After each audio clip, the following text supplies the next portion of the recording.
Hi there, and welcome to another episode of eCommerce at One. Today's guest, Chris Mills, Partnership Manager at Fetchify. How are you doing, Chris?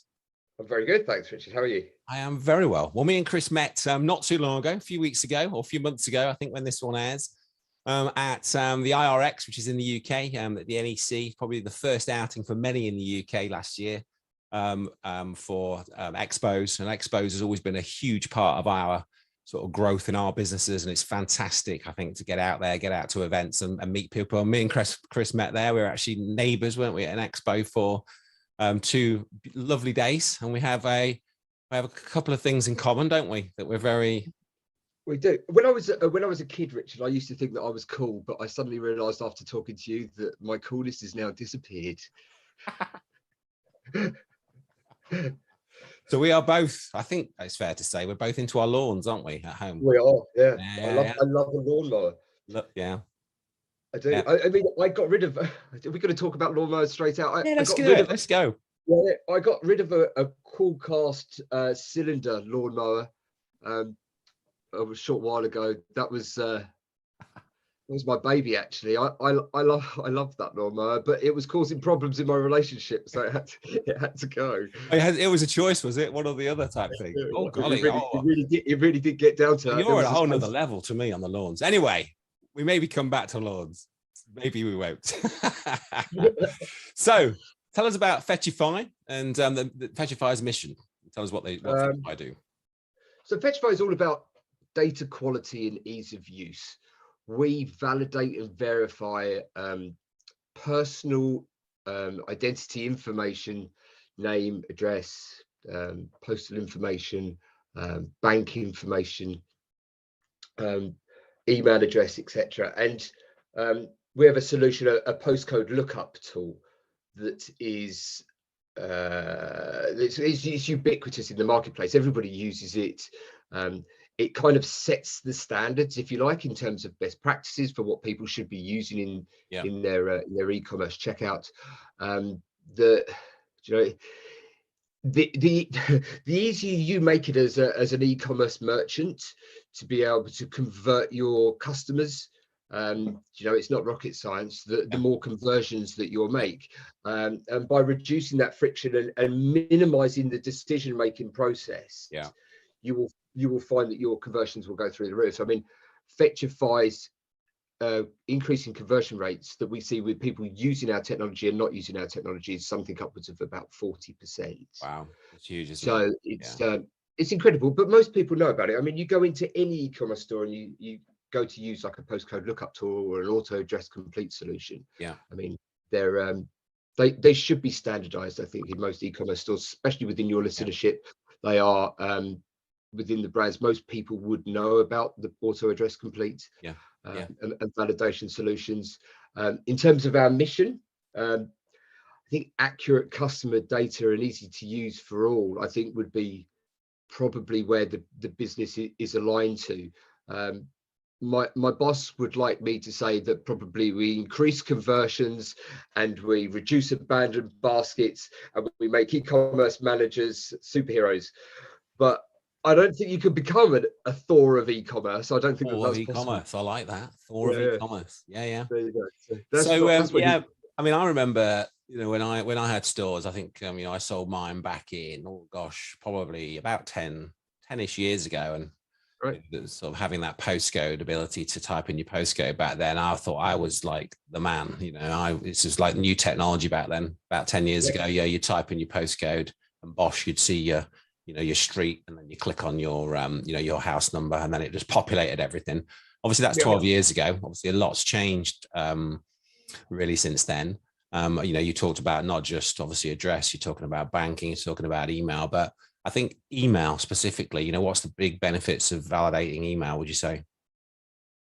You're not going to drag me down some Jeremy Paxman kind of GDPR road here. No, I don't think that's like the Voldemort. We don't go GDPR on this. Okay, good man. Richard, I do like you. And benefits of using email validation. So there's a quantifiable and an unquantifiable kind of measurement that you can look at here. My background is working with a business called Return Path. So in 2010, I was a group of 5 people that bought Return Path to the UK from the US. Return Path is an email deliverability specialist. I mean, they were focused purely on making sure that emails were delivered to the inbox rather than being spammed or blocked at the gateway. The biggest deciding factor of why emails are blocked is due to the IP reputation, the sending IP reputation. And the IP reputation primarily is affected by the way in which the data is cleansed and the way in which you collect your data. The knock-on effect of sending too many badly spelled email addresses is it causes the IP address to fail, and your marketing or your transactional emails won't go through to the inbox. So there is this necessity to ensure that your consumers read and receive your emails as they should do, and collecting accurate customer information, I'm going to say accurate a lot probably on this, is paramount. Then of course you have the unquantifiable side of this, which is if I've gone through an e-commerce checkout and I can't log back into my accounts, or my experience as a consumer is I don't get a transactional email to tell me that I've just purchased, or I don't receive information from you, or I can't get through to I can't get through actually back onto the system again, and my customer experience then deteriorates, my brand association to, Billy Goat scarifiers, for example, which you probably want, is going to deteriorate, and therefore it's very difficult to kind of win that consumer back. I'm definitely maybe it's just me, but I'm of the mindset where I want to be marketed to. I want people to, send me voucher codes after I've just bought. Entice me in, create different centers and do all sorts of lovely things to personalize my experience. And you can't do that if you don't have accurate information. So validating emails and making sure it's accurate, obviously it works for both sides. Obviously, as a, listening to this episode as an e-com store owner, obviously you're getting better data in. So you are getting, in theory, more open rates. Your emails are getting opened. You're protecting your IP. Your email inbox quality, so you're less likely to be getting blocked by different things that are out there, stopping emails getting through. Your emails are getting through more, therefore the theory is that you're getting more opens. Obviously there's a whole other host of reasons why you would get opens as well, but primarily your emails are getting through because it's a better quality email coming in, so therefore more emails are not, less emails are bouncing, etc. And then obviously as a consumer, your consumers are opening more, and you're likely to be getting, obviously when you're looking at, say, your sales from email marketing, they're likely to be, your percentages of opens, sales, etc. should be higher than just taking any email address in. So super, super important, isn't it? And I think a lot of people that I see, they don't really they validate, they've maybe got the postcode side of things in place, but a lot of the other things we're talking about, particularly emails, I don't think are very often in place with a lot of systems. Yeah, I mean, it's certainly in an e-commerce checkout. I think that the three main areas, or the 3 points that should be looked at, are definitely bank, email, potentially even phone as well. Being able to validate the phone. Let's just say that your customer journey is to send an SMS at the point of when something's being delivered. Give the customer something that's slightly more of a warm feeling that they've got the parcel arriving when they were promised to have it arrived, and, or if it was being left around the back of the gate or wherever it is. No, I've just had a where's it gone? It's on my desk somewhere.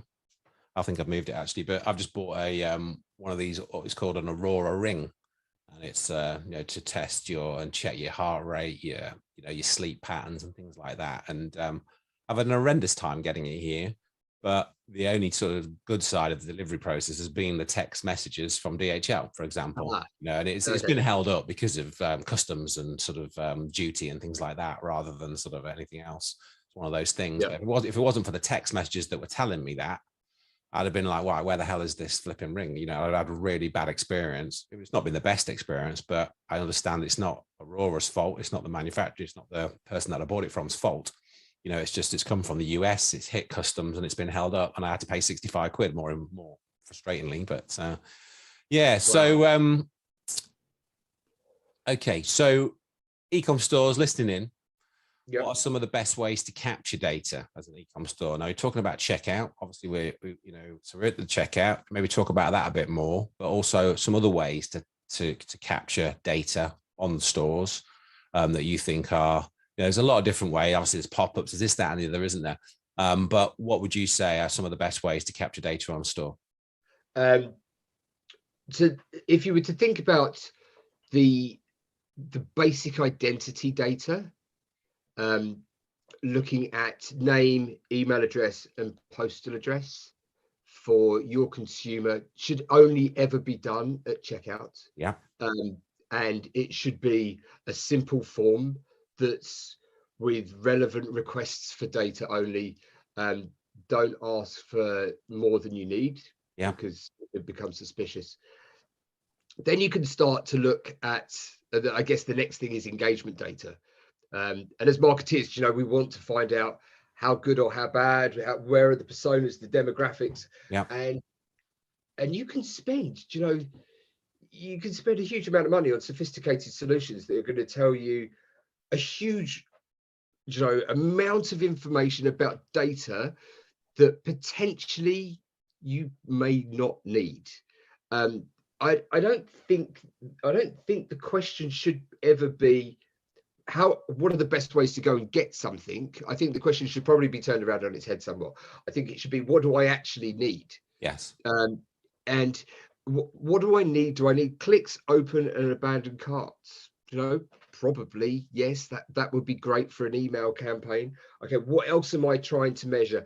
And start from that point rather than starting from a point of, you know, I've been given this huge budget and now I can go and buy all these wonderful, you know, SaaS products that are out there. Take it back to exactly what it's going to be. Unless you're a data scientist, you're never going to be able to use all of the data that we can collect as, you know, as e-commerce experts or marketeers. Less sometimes is more, Richard, isn't it? Yeah.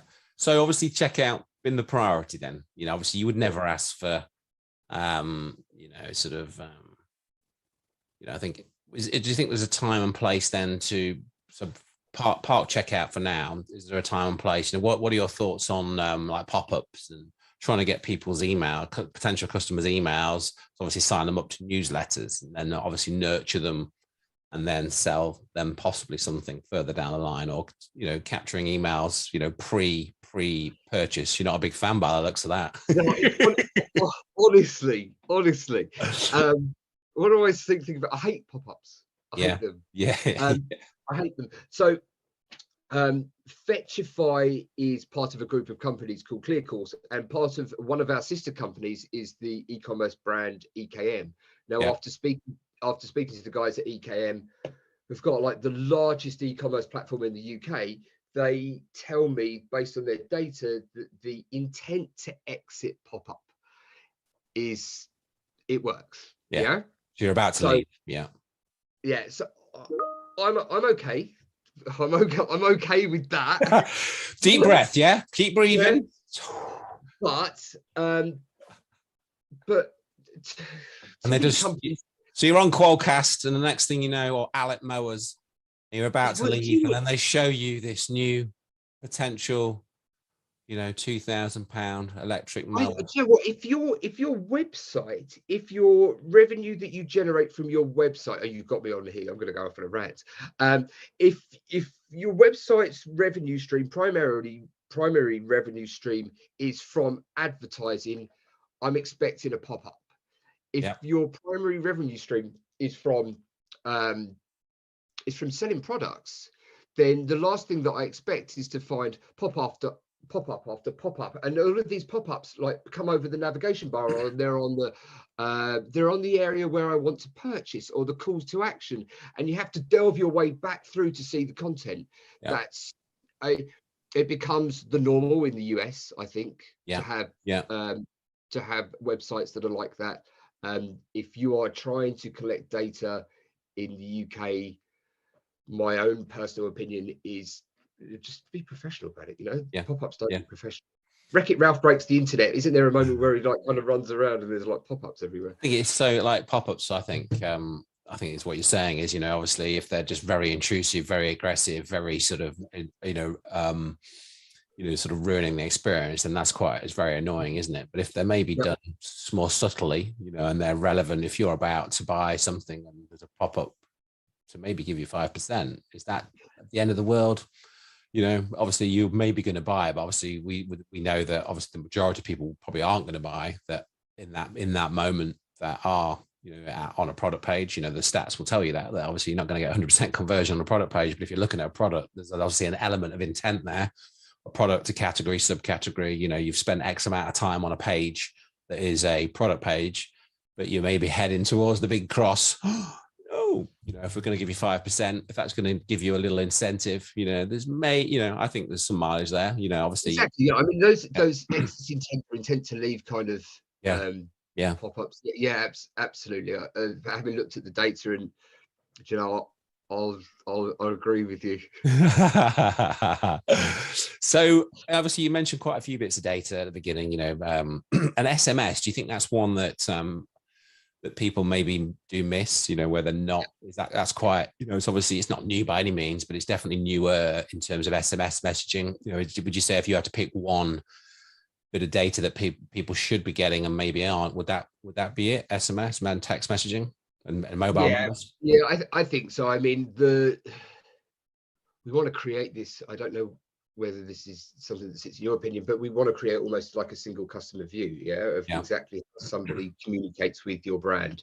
And I love all that stuff. And I think that if the more touch points and the more channels that you've got, the easier it becomes as a marketeer to be able to reach out to the consumer on the channel in which they want to be spoken to in a relevant and timely manner. Brilliant. Yeah, I think we're going to see more and more SMS businesses appear. Obviously that's something you guys do, but I think you just don't see much of it. You know, some of the bigger brands are using it, but I think, you know, more the independents, which I think are a lot more of our listeners, you know, SMS is less and less used. I think that's something that, you know, it's definitely worth looking at. Maybe we need to do a whole episode on that, really.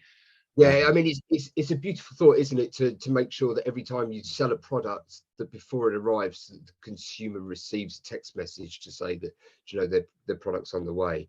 That's almost like a basic or a minimal thing that maybe a consumer expects from brands. Yeah. So, okay, I think we've got some clarity on what we should and shouldn't be doing from your perspective, but the how, you know, so. Okay, I'm on your store, on a store, a customer's on your store, a store.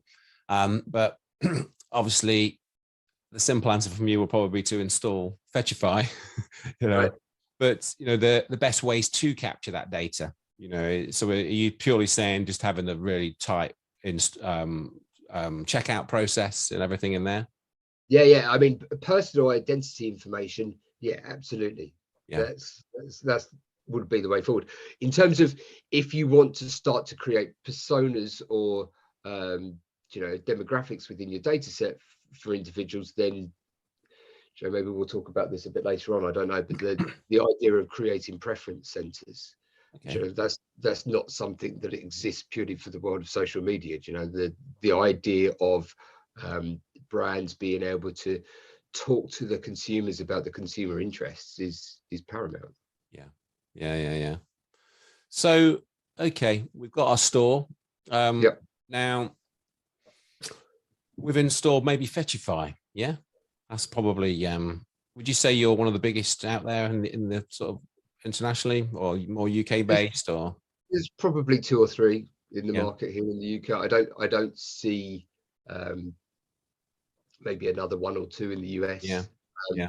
But our plans to for world domination probably stop in Europe for the time being. I think the business is and has been growing. I mean, it started in 2008. A chap called Adam Stylo started the business, and it got to a stage. He kind of, I don't know what's the right word. He created the marketplace, or he was one of the principal drivers behind it. Yeah. He then sold the business to ClearCourse, and with the backing of ClearCourse, now we're looking at different ways in which we can grow, not just in the world of e-commerce also, but in the world of maybe in finance or going into CRM and different kind of avenues as well. So it's really exciting. It's a great company to work for. And I noticed that something that sort of piqued my interest with you guys is the bank, UK bank validation. Yeah. How does that really play into, as an e-com store? How does that really benefit? I'm off to buy my new, obviously, Scarify, or my hole puncher. Another one. Yeah. And so bank validation. Yeah. How does that sort of help e-com stores? Oh, well, I mean, being able to collect that data correctly. I mean, we're collecting data, and Fetchify's solution is almost like we're the middleman in this. Yeah, we're being able to provide accurate customer information back to the merchants that enable the merchants to be able to process that information or that data correctly.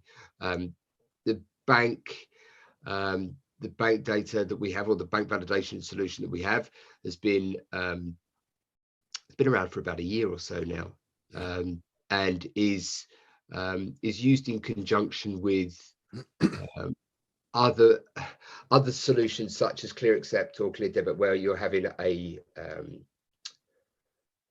product that's looking on the payment processes side of things as well.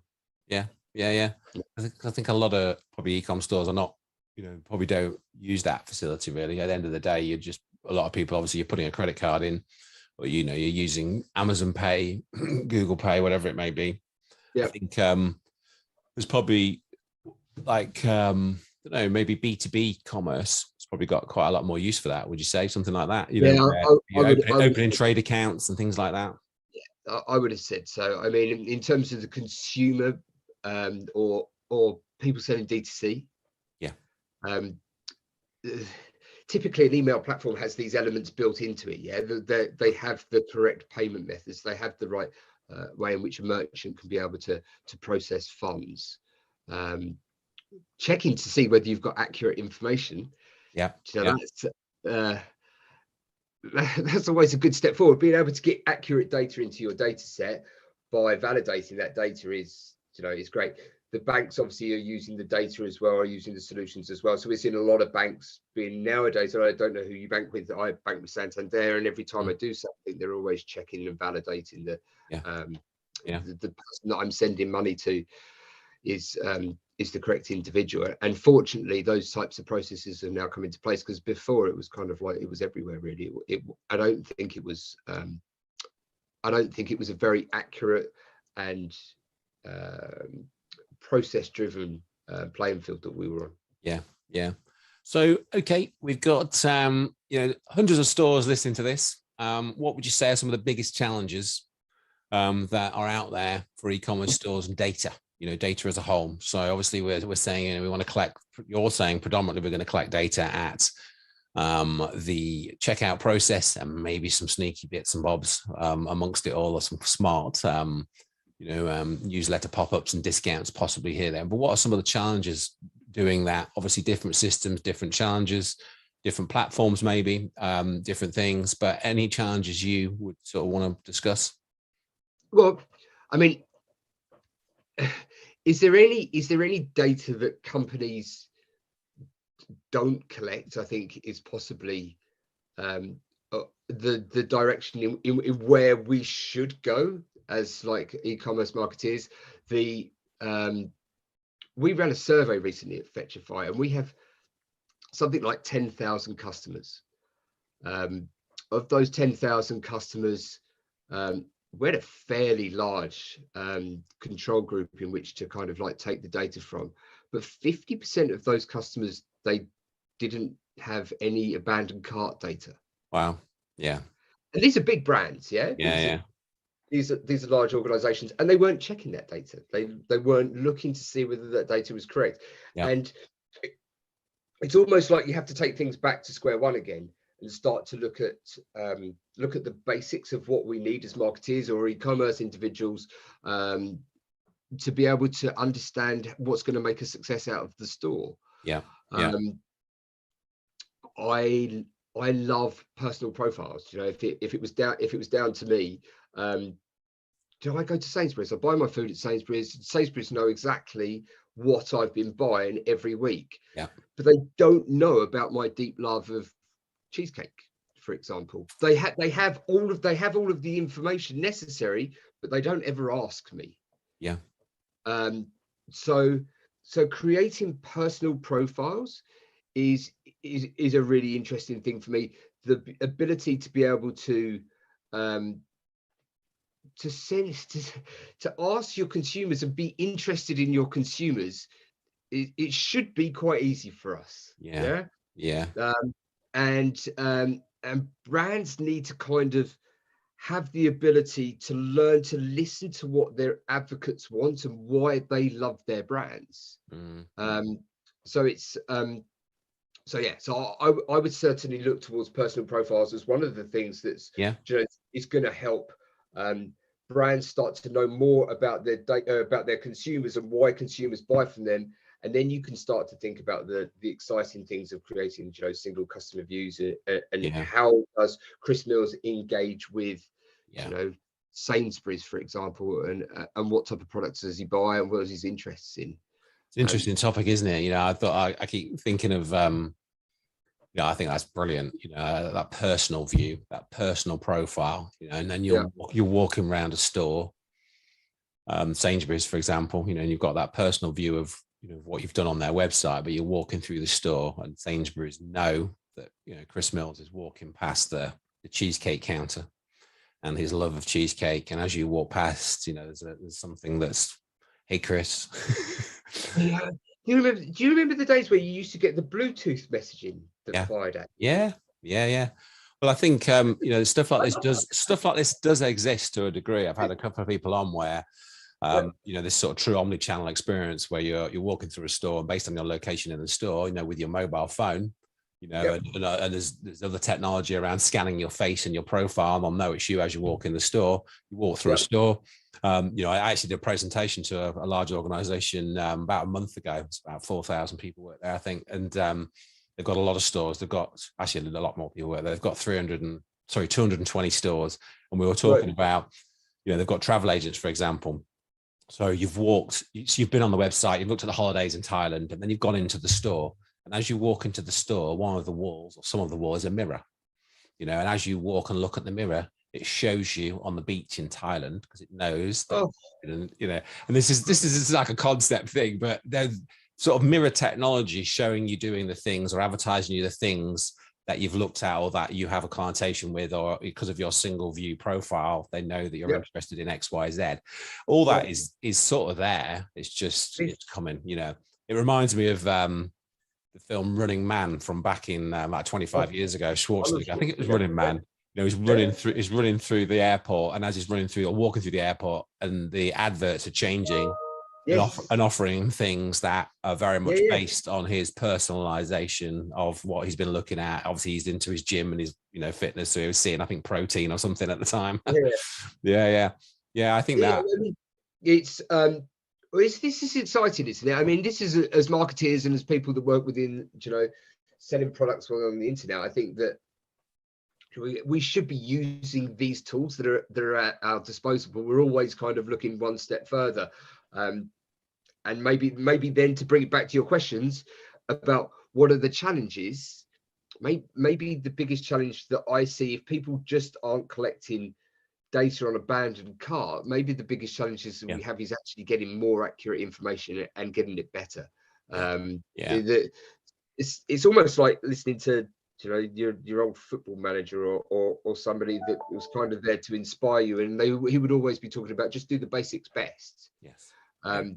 And I think sometimes when we're in a world of, we have so many tools at our disposal, we kind of forget the very easiest things are just to make sure that we get the best data that's coming into our business and get it accurate. Love it. So who's doing that well? If you were to pick on if you can mention companies or a company who would you say has got a really strong, they're using that data, all the different things we've talked about there, maybe around remarketing, retargeting, and I don't know if anybody's got mirrors in their store and things like that, but who is the brands that stand out for you that do it well, the experiences that you've had, or maybe customers of yours that are doing it really, really well? So actually, well, so if you were to say collecting data, who does it best? Well, Nielsen does it best. Their products are the best. So regardless of how they use the data, you can't argue with Facebook, can you? Okay. I mean, Facebook know that I live in Madrid, I support Barcelona, that I'm fat, I've had a diet, I love cheesecake, I've bought lawnmowers, my missus is called Jenny. They know everything about us. I've seen Facebook do some incredible, like, run the Facebook data, actually, the way in which you can use lookalike campaigns in Facebook is for me really exciting. That's that type of information enables, as a B2B kind of like selling business. This is really exciting for us. But yeah, I mean, would you really want to say that Facebook is the best organization? Any e-com? I mean, so are you seeing adverts for cheesecake? That's what I want to know. Yes, everywhere. Wow, yes, that's pretty everywhere. good. I mean, this is it. This is the top for me, Richard. So, okay, crystal ball time. Then we are sat here in 18 months' time. What do you think is going to be the hot topic? What do our listeners need to maybe get in front of before it's happening, or focus on? For 18 months from now, everyone's going to be talking about X, or everyone, the benefit of using X, Y, Z over this next 18 months. That's going to give our listeners a jump on an advance on a specific thing. What would that be? I would probably say geocoding. Okay. And the reason I say geocoding is because you can do all sorts of really cool things with geocoding. I mean, you can start to create cohorts and lookalikes within your data sets from geocoding. There's no point in selling somebody a lawnmower if they live in a flat. Yes. So there is huge potential out of geocoding, but without wanting to sound dull and talking about accurate data, I think that we'll start to see a change in the way in which people kind of collect data, and how and the methods in which people are collecting data at the moment. So we've gone through the internet's a bit like the Wild West, isn't it? Really, it's a fairly lawless kind of place where you can do pretty much whatever you want, and I think that it will change. I think that the way in which we collect data, and the transparency in which we collect data, and the way in which we use it, whether it's for our businesses going from B2B or B2C, or even the way that governments collect data, they're all those things have to change, and I think that they have to change quite soon. Love it. So we really do like to end every episode on a book recommendation. Chris, if you were to recommend one book to our listeners, what would that be? I don't even have the book with me at the moment. I'm reading a Jack Ryan book by Lee Charles, but it's just rubbish. Not that one then. No. How about, have you read Shuggy Bain? No. Okay, it's a bit dark. Oh, yeah. Okay. By Douglas Stewart. So Douglas Stewart, Shuggy Bain. Yeah, that's an incredible read. It's not exactly the most festive of pieces of literature. Okay.